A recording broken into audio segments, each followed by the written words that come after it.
نحمده ونصلي على رسوله الكريم اما بعد فاعوذ بالله من الشيطان الرجيم بسم الله الرحمن الرحيم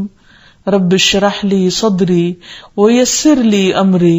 واحلل عقدة من لساني يفقهوا قولي. السلام علیکم ورحمۃ اللہ وبرکاتہ.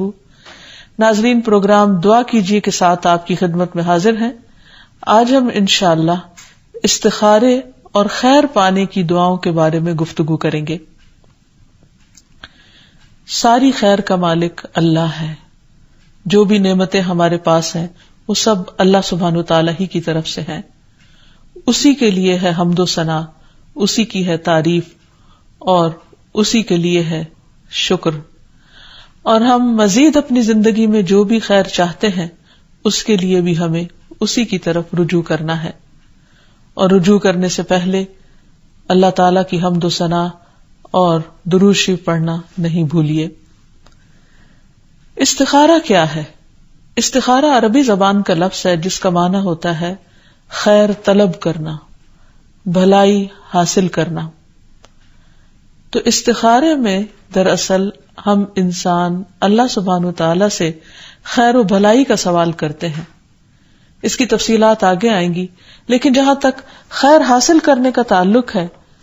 تو ہم میں سے ہر شخص اپنے رب کا محتاج ہے. اپنی ہر ضرورت میں اسے اپنے رب ہی کی طرف رجوع کرنا چاہیے. موسیٰ علیہ السلام جب مدین گئے اور ایک درخت کے سائے کے نیچے جا کر بیٹھے جہاں وہ کسی کو نہیں جانتے تھے، اس وقت وہ بھوکے پیاسے بھی تھے اور ایک پناہ کی تلاش میں بھی تھے.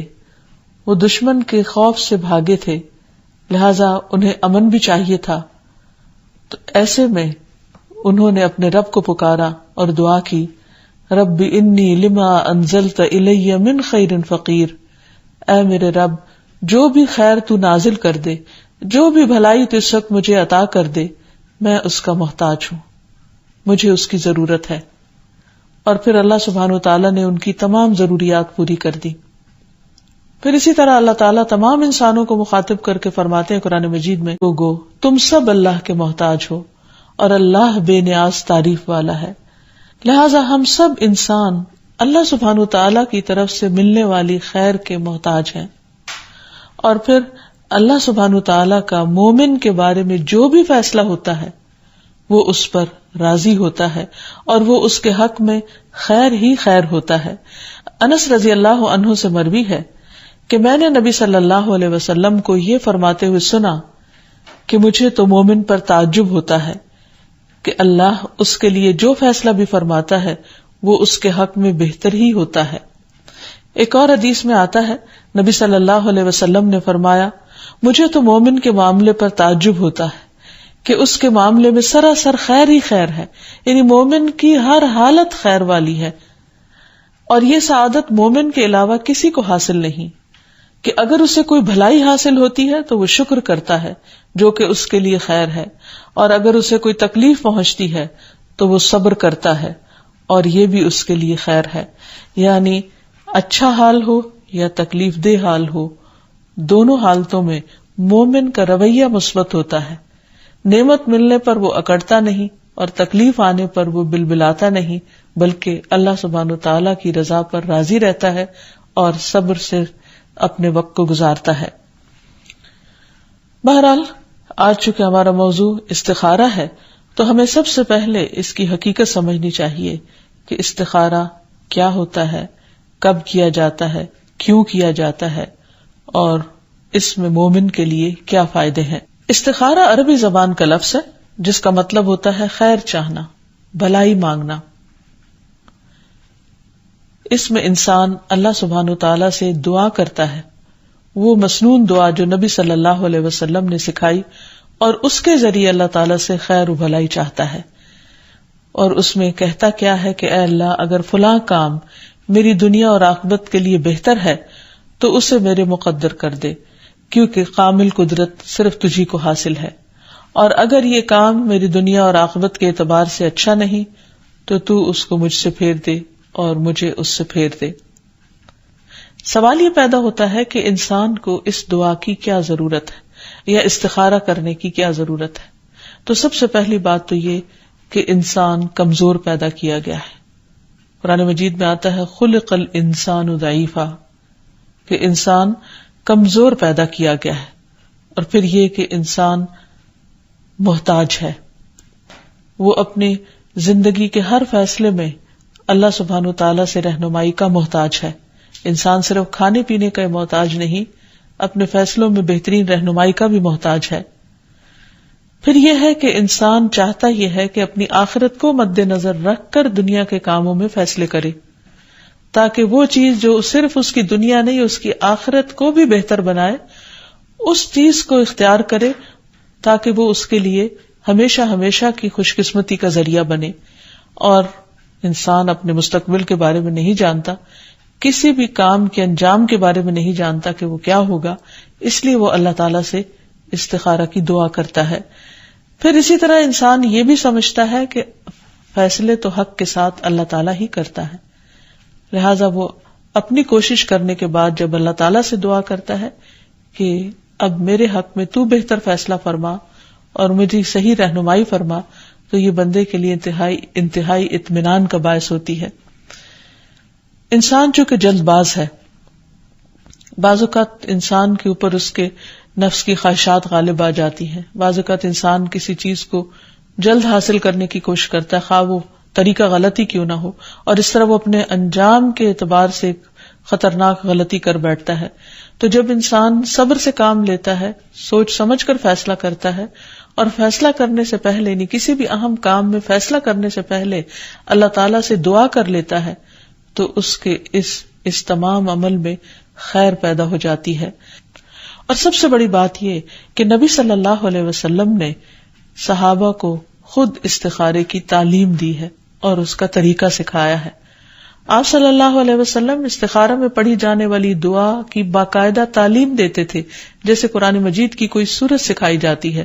اس سلسلے میں جابر بن عبداللہ کی روایت ہے کہ رسول اللہ صلی اللہ علیہ وسلم ہمیں اپنے تمام معاملات یعنی اہم معاملات میں استخارہ کرنے کی اسی طرح تعلیم دیتے تھے جس طرح قرآن کی کوئی سورت سکھلاتے. یعنی استخارے کے چونکہ فائدے بہت زیادہ ہیں، اس لیے نبی صلی اللہ علیہ وسلم نے اس کے لیے بہت اہتمام فرمایا. جیسے قرآن مجید پڑھنے، سمجھنے اور اس پر عمل کرنے کے فائدے ہی فائدے ہیں، اسی طرح استخارہ کرنے میں بھی بہت سے فائدے پنہاں ہیں. اسی طرح اس لیے نبی صلی اللہ علیہ وسلم نے اس کو بہت زیادہ اہمیت دی. اور ویسے بھی یہ ہے کہ استخارہ انسان کو شرمندگی سے بچانے کا سبب بنتا ہے. امام ابن تیمیہ کہتے ہیں جو آدمی اللہ سے خیر طلب کرے، مخلوق سے مشورہ کرے اور اپنے کام میں ثابت قدمی اختیار کرے، اسے کبھی بھی شرمندگی کا سامنا نہیں کرنا ہوگا، اسے کبھی بھی شرمندگی کا سامنا نہیں کرنا پڑتا. تو استخارے کی مسنون دعا جو ہمیں سکھائی گئی وہ یہ ہے: اللہم انی استخیرک بعلمک واستقدرک بقدرتک واسألک من فضلک العظیم فإنک تقدر ولا اقدر وتعلم ولا اعلم وانت علام الغیوب.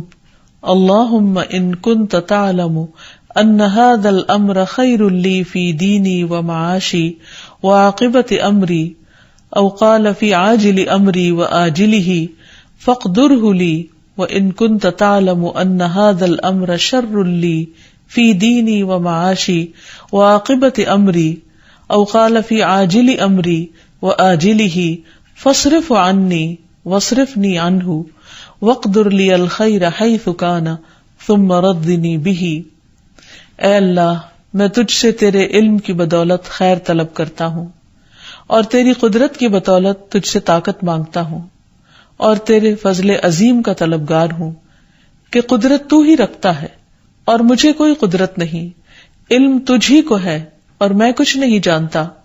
اور تو تمام پوشیدہ باتوں کو جاننے والا ہے. اے اللہ، اگر تو جانتا ہے کہ یہ کام یعنی جس کے لیے استخارہ کیا جا رہا ہے میرے دین اور دنیا اور میرے کام کے انجام کے اعتبار سے میرے لیے بہتر ہے، یا آپ نے فرمایا کہ میرے لیے وقتی طور پر اور انجام کے اعتبار سے بہتر ہے، تو اسے میرے لیے نصیب کر. اور اگر تو جانتا ہے کہ یہ کام میرے دین، دنیا اور میرے کام کے انجام کے اعتبار سے برا ہے، یا آپ نے یہ بھی فرمایا کہ میرے معاملے میں وقتی طور پر اور انجام کے اعتبار سے برا ہے تو اسے مجھ سے ہٹا دے اور مجھے بھی اس سے ہٹا دے، پھر میرے لیے خیر مقدر فرما دے جہاں بھی ہو، اور پھر مجھے اس پر راضی کر دے۔ تو اس میں آپ دیکھ رہے ہیں کہ سب سے پہلی بات جو کی گئی وہ ہے اللہم انی استخیرک، اے اللہ میں تجھ سے خیر طلب کرتا ہوں۔ کیوں کرتا ہوں؟ بعلمک، تیرے علم کی وجہ سے، کیونکہ تو جانتا ہے، میں نہیں جانتا۔ واستقدرک بقدرتک، اور تیری قدرت کی بدولت تجھ سے طاقت مانگتا ہوں کہ میں اس کام کو کر سکوں۔ اور پھر واسألک من فضلک العظیم، اور میں تجھ سے تیرا عظیم فضل مانگتا ہوں، یعنی میں تو جاہل ہوں، لا علم ہوں، اپنے لیے خیر کو نہیں پہچان سکتا کہ میرے لیے خیر اور بھلائی کس رخ میں ہے، کس طریقے پر ہے، کس چیز میں ہے، لیکن تو جانتا ہے اپنے مکمل علم کی وجہ سے، اپنی بھرپور قدرت کی وجہ سے۔ فإنک تقدر ولا اقدر، کیونکہ تو قدرت رکھتا ہے میں نہیں رکھتا، وتعلم ولا اعلم، تو علم رکھتا ہے میں علم نہیں رکھتا، وانت علام الغیوب، اور تو غیبوں کو بھی خوب خوب جاننے والا ہے، یعنی جو چیزیں میری نگاہوں سے چھپی ہوئی ہیں وہ تجھ سے چھپی ہوئی نہیں ہے، تو سب کچھ جانتا ہے کہ جو کام میں کرنے جا رہا ہوں یہ میرے حق میں بہتر بھی ہے یا نہیں۔ اور پھر ان کنت تعلم ان ھذا الامر خیر لی، اگر تو جانتا ہے کہ یہ کام میرے حق میں بہتر ہے، فی دینی، کس اعتبار سے بہتری؟ فی دینی، میرے دین میں، و معاشی، اور میرے معاش میں، کام کاروبار میں، وعاقبت امری، اور میرے کام کے انجام میں، یعنی دنیا میں بھی اور آخرت میں بھی یہ کام جو میں کر رہا ہوں اس کا انجام اچھا ہوگا، یا یہ کہ وقتی طور پر، عارضی طور پر، ابھی بھی اور بعد میں بھی، یعنی آخرت میں بھی یہ چیز میرے حق میں بہتر ثابت ہوگی، فاقدرہ لی، تو اسے میرے مقدر کر دے، یعنی میرے لیے پھر آسان کر دے کہ میں اس کو کر جاؤں، یا وہ میری قسمت میں کر دے۔ اور اگر یہ سب کچھ میرے حق میں برا ہے، کیونکہ میں تو نہیں جانتا کہ اچھا یا نہیں، کیونکہ قرآن مجید سے ہمیں یہ پتہ چلتا ہے، اللہ تعالیٰ فرماتے ہیں عسیٰ ان تحبوا شیئا وہو شر لکم، ہو سکتا ہے ایک چیز سے تم محبت رکھتے ہو اور وہی چیز تمہارے حق میں بری ہو، وعسیٰ ان تکرہوا شیئا ویجعل اللہ فیہ خیرا کثیرا، اور ہو سکتا ہے ایک چیز کو تم ناپسند کرتے ہو اور اللہ تعالیٰ اسی میں بہت بڑی بھلائی رکھ دے۔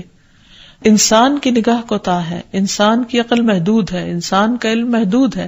اس لیے وہ اپنے بارے میں خود صحیح طور پر فیصلہ نہیں کر پاتا۔ اسی لیے انسان دنیا کے معاملات میں انسانوں کے پاس بھی مشورہ کرنے کے لیے اسی لیے جاتا ہے اور ان سے مشورہ کرتا ہے جو علم میں اس سے زیادہ بہتر ہوتے ہیں یا اس خاص چیز کے بارے میں زیادہ جانتے ہوتے ہیں جس موضوع پر وہ مشورہ کرنا چاہتا ہے۔ تو اس کے پیچھے بھی وجہ یہی ہوتی ہے کہ انسان اپنی کم علمی کا اور کم ہمتی کا یا طاقت کی کمی کا یا قدرت کی کمی کا اعتراف کرتے ہوئے اس ہستی کے پاس جاتا ہے کہ جو ہر چیز کے مالک ہے کہ تو میرے حق میں خیر کر دے۔ تو اسی لیے ہم دیکھ رہے ہیں کہ دعا کے اندر جو اصل چیز ہے وہ اللہ تعالیٰ سے خیر و بھلائی مانگنا ہے، کوئی غیب کی خبر معلوم کرنا نہیں ہے۔ اور اس کے لیے یہ بھی کوئی شرط نہیں ہے کہ انسان کسی خواب میں دیکھے یا کوئی غیبی آواز اس کو آئے یا کوئی مخصوص رنگ خواب میں دیکھے تو اس سے کوئی تعبیر نکالے اور پھر اس سے کہے کہ ہاں مجھے استخارے کے بعد خواب میں اشارہ ہو گیا کہ یہ خیر ہے یا نہیں۔ نہیں، انسان جب کسی کام کو کرنا چاہے تو اس کے بعد اس کو اگر اچھا سمجھتا ہے تو اللہ تعالیٰ سے 2 نفل نماز پڑھ کر دعا مانگ کر معاملہ اللہ تعالیٰ کے سپرد کر لے اور جو کچھ میسر ہو اس کے مطابق عمل کر لے، اور اس کے بعد جو بھی ہو جائے اسے اللہ تعالیٰ کی طرف سے اپنے لیے ایک بھلائی کا فیصلہ ہی سمجھے اور اس پر راضی رہے۔ صحابہ کہتے ہیں کہ رسول اللہ صلی اللہ علیہ وسلم انہیں ہر کام میں استخارے کا حکم دیتے تھے، یعنی ہر کام سے مراد یہ کہ ہر اہم کام میں استخارہ کرنے کا حکم دیا کرتے تھے۔ جب انسان ایک بار استخارہ کی دعا کر لیتا ہے، اللہ سبحانہ وتعالیٰ کی رضا پر راضی ہو جاتا ہے، تو اللہ سبحانہ وتعالیٰ جو چیز اس کے حق میں بہتر ہوتی ہے اس کی طرف اس کا رخ پھیر دیتے ہیں۔ ایک بات اور بھی یاد رہے کہ استخارہ کرنے کے بعد جب انسان ایک فیصلہ کر لے اور کام شروع کر دے تو اس کے بعد پھر بار بار استخارہ کرنے کی ضرورت نہیں۔ مثلاً اگر کسی بچی کے لیے ایک پروپوزل آیا، آپ نے استخارہ کیا، آپ کا دل مطمئن ہو گیا، آپ نے ہاں کر دی اور بات آگے بڑھنے لگی، اور بیچ میں کوئی چھوٹی موٹی چیز ناپسند ہوئی اور پھر سے استخارہ شروع کر دیا، تو یہ بات درست نہیں۔ قرآن مجید میں آتا ہے فَإِذَا عَزَمْتَ فَتَوَكَّلْ عَلَى اللَّهِ، جب آپ کسی کام کا پکا ارادہ کر لیں، یعنی استخارہ وغیرہ کے بعد، فَتَوَكَّلْ عَلَى اللَّهِ، تو پھر اللہ پر بھروسہ کریں۔ لیکن یہ یاد رہے کہ یہاں فرض کاموں میں استخارے کا حکم نہیں ہے، کہ جیسے آپ کو فرض نماز پڑھنا ہے یا زکوٰۃ ادا کرنا ہے یا حج پہ جانا ہے تو آپ استخارہ کریں کہ میں اپنا فرض ادا کروں یا نہیں، تو ایسا کچھ بھی نہیں ہے۔ پھر اسی طرح حرام کام اگر کوئی کر رہا ہے، اس کو چھوڑنا چاہتا ہے، تو اس میں بھی استخارے کی ضرورت نہیں ہے۔ حرام ہے، مثلا کوئی شخص شراب پیتا ہے تو اسے اب چھوڑنے کے لیے یہ نہیں کرنا کہ میں پہلے استخارہ کر لوں کہ شراب چھوڑوں یا نہیں۔ جو چیز اللہ نے منع کی ہے اس کو استخارے کے بغیر بھی چھوڑنا ہے، کیونکہ اسی میں خیر و بھلائی ہے۔ اصل چیز یہ ہے کہ عام روزمرہ زندگی کے دینی یا دنیاوی امور میں جہاں انسان کو تردد ہوتا ہے یا اہم فیصلے ہوتے ہیں، وہاں استخارہ کرنا چاہیے۔ مثلا شادی وغیرہ، کوئی کاروبار کرنا ہے، بزنس کرنا ہے، کوئی نئی جاب چینج کرنا ہے، تو اس صورت میں استخارہ کرنے کی ضرورت ہے۔ تو پھر استخارہ اس موقع پر کرنا چاہیے جہاں انسان ایک اچھا درست کام کرنے جا رہا ہے، زندگی کا اہم فیصلہ کرنے جا رہا ہے، مثلا شادی کا ارادہ ہے یا کوئی کاروبار کا ارادہ ہے یا کسی نئی جاب کا ارادہ لینے کا ارادہ ہے، تو ایسے موقع پر انسان کو استخارہ کرنا چاہیے اور اپنے تردد کو دور کر دینا چاہیے اور اللہ تعالیٰ پر پھر بھروسہ کرنا چاہیے۔ اور اس میں یہ ہے کہ اگر وقت نہ ہو، یعنی بہت جلد فیصلہ کرنا ہو، فوراً ڈیسیژن لینا ہو، تو صرف دعا پر بھی اکتفا کیا جا سکتا ہے، ورنہ اصل مسنون طریقہ یہ ہے کہ پہلے 2 نفل پڑھے جائیں اور اس کے بعد دعا پڑھی جائے۔ اور پھر یہ کہ مسنون طریقے پر استخارہ کیا جائے، خود استخارہ کیا جائے، جو صاحب معاملہ ہو وہ اپنے لیے خود استخارہ کرے۔ کسی اور سے استخارہ کروانا تو دراصل استخبارہ ہے، یعنی اس سے خبر معلوم کرنا، تو کسی اور کے پاس تو ہمارے لیے کوئی خبر نہیں ہو سکتی، کیونکہ کوئی بھی غیب کا علم نہیں جانتا۔ پھر اسی طرح یہ ہے کہ انسان پورے اخلاص اور یقین کے ساتھ استخارہ کرے اور اللہ تعالیٰ پر اعتماد کرے، نماز میں خشوع اور تضرع اختیار کرے، اور یہ نماز فرض نماز کے علاوہ ہوگی، یہ نہیں کہ فرض نماز کے بعد انسان کہے کہ یہ استخارے کی نماز ہے اور اسی میں ہی دعا پڑھ لی جائے۔ ہاں، اشد ضرورت کے وقت الگ سے دعا پڑھی جا سکتی ہے، ورنہ اصل طریقہ یہی ہے کہ نفل کے ساتھ دعا پڑھی جائے۔ جب استخارہ کر لے انسان تو اس کے بعد پھر اللہ پر بھروسہ کرے اور اللہ تعالیٰ پر توکل کرتے ہوئے اپنے کام جاری رکھے۔ پھر بعض اوقات یہ سوال ذہن میں آتا ہے کہ کیا استخارہ ایک بار کرنا کافی ہے یا ایک سے زائد بار بھی کیا جائے؟ تو اس میں یہ ہے کہ انسان ایک دفعہ کرنا بھی اس کے لیے کافی ہے، لیکن اگر وہ ایک سے زیادہ بار بھی کرنا چاہے تو یہ نوافل ہے، نوافل کے پڑھنے میں کوئی حرج نہیں ہے۔